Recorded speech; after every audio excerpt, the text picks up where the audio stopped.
Hello मैत्रिणींनो, welcome to Ravis recipes.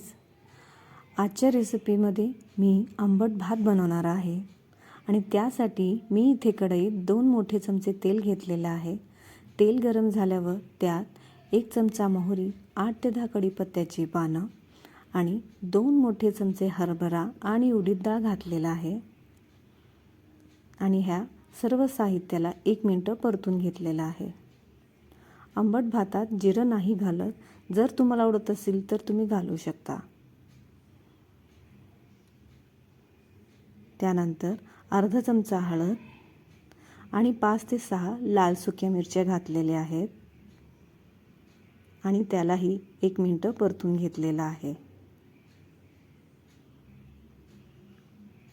त्यानंतर चवीपुरतं मीठ घातलेलं आहे. मैत्रिणींनो, आंबट भात करताना भात हा वेगळा शिजवला जातो, त्यासाठी मीठ हा काळजीपूर्वक घालावा फोडणीत. त्यानंतर शिजवलेला भात घालून घ्यायचा आहे आणि वरून भिजवलेला चिंचेचा कोळ घालून घ्यायचा आहे आणि आता ह्या भाताला छान वाफ सुटेपर्यंत आपल्याला 5 ते 6 मिनिटं परतून घ्यायचं आहे. परतून झाल्यावर गरमागरमच सर्व करायचं आहे.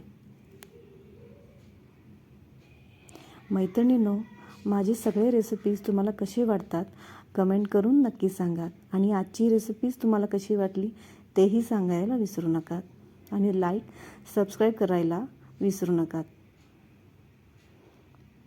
तर भेटूयात माझ्या पुढच्या रेसिपीत.